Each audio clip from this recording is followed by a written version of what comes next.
من الشيطان الرجيم. بسم الله الرحمن الرحيم. وقال الملك أول بادشاہ إني أرى يقينا زينما 7 بقرات وغواغاني سمان چاقي تربي يأكلهن چخري دي لرا 7 وغواغاني عجاف وچي و7 سنبلات او ووغي خضر شنا وأخرى او نور و يابسات وچ. يا أيها الملأ اي مشرانو وزیرانو افتونی تاسو تعبیر را کئی ماتا فی رؤیا په باره د خوب زما کی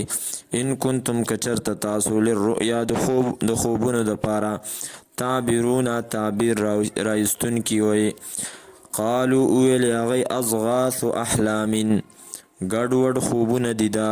وما نحنو او نه یو منګه بتأویل الاحلام په تعبیر د خوبونو باندې بعالمین پویا. وقال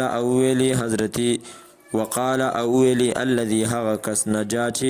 خلاص شوی و منهما دغه دواړو نه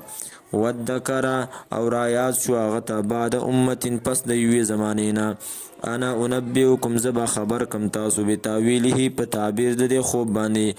فارسلونی پس ما ولیږئ یوسف اے یوسف ایها الصدیق اے رشتنیا افتنا خبر را کمنگتا فتوه را کمنگتا فی 7 بقرات په باره د 2 غواګانو کې سیمان چاغه چربی دي یاکلهن چې خوري هغې لرا 7 عجاف 2 غواګانې وچې و7 سنبلات او ووږي خضر شنه و اخرى او نور یابسات وچ. لعلی شاید چې زه ارجع واپس شم الی الناس خلقو ته لعلهم د دې لپاره چې هغه یعلمون پوه شي. قال او فرمایل حضرت یوسف تزرعون تاسو بکرئ 7 سنین وکاله دأبا مسلسل فما پس هغه څه حصدتم چې تاسو یې لو کړئ فذروه پس پرېږدوئ هغې لره فی سنبله په وږو د هغو کې الا قلیلا مگر لږ مما د هغه څه نه تأکلون چې تاسو یې خورئ نو هغه لږ پرېږدئ. ثم یأتي بیا به راشي من بعد ذلک وروستو د دغې نه 7 شداد وکلونه 7 وکلونه شداد سخت یأکلن چې خوري به ده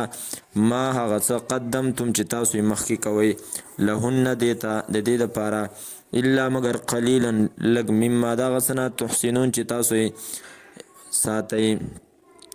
تحسنون چې تاسو یې د تخم دپاره ساتئ. ثم یأتي بیا به راځي من بعد ذلک وروستو د هغې نه عام یو کال فیه چې په هغې کې یغاث الناس فریاد به اورېدلی شي د خلکو وفیه او په هغې کې یعصرون نچوړی به شراب د میوونه. وقال الملک وویل بادشاه ائتونی به راولی تاسو ماته دا سړی فلما جاءه پس هر کله چې رالی د یوسف علیه السلام ته الرسول قاصد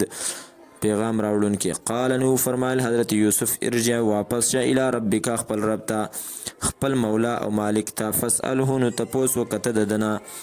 ما بال النسوتی چې څه دی حالت د زنانو اللاتی هغو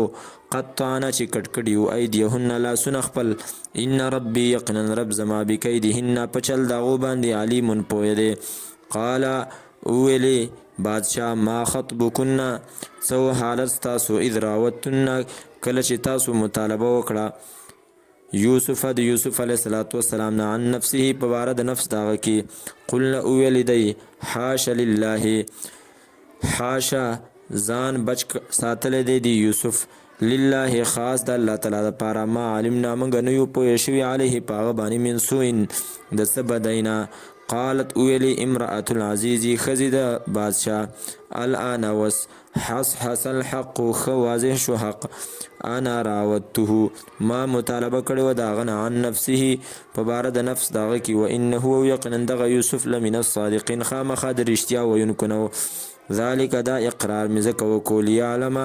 د دې لپاره چې پوه شي انی چې یقینا ما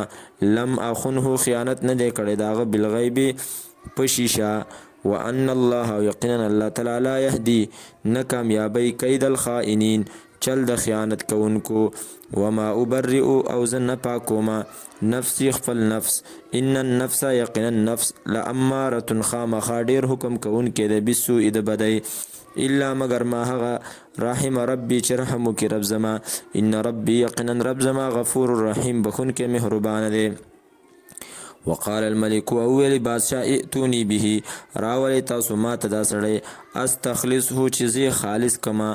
چې زه خالص کم دلرا لنفسي د خپل ځان د پاره. فلما پس هر کله کلمه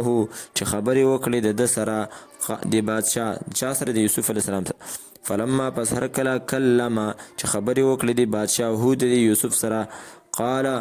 نو ویل دی بادشاه انک اليوم یقینا ته نن ورځې لدینا زمونږ سره مکین د مرتبه والی امین امانتدار. قالو فرمایل حضرت یوسف اجعلنی مقرر کما علی خزائن الارض په خزانو د ځمکه باندې وزیر خوراک میکا انی یقینا زه حفیظ حفاظت کوونکې معلم پویما په چل باندې په تدبیر باندې. وکذالک او د غرنګ مکن نام غزه ورکول یوسف علیه السلام ته فل ارض پزمکه د مصر کې یتبو چې زیونی سیمین هاد دینه حيث یشاء کوم ځای کې چې خوخی نصیب مونږ رسو برحمتنا خپل رحمت من نشاو چاته چې غواړو ولا نضيع او مونږ نه ضایع کو اجر المحسنین اجر د نیکانو ولا اجر الاخرته او خامخ اجر د اخرت خیر ډیر غوره دی للذین آمنوا د پاره د کسانو چې ایمان راوړل وکانو یتقون او دی هغه چې ځان بچ کړي د ګناهونو نه.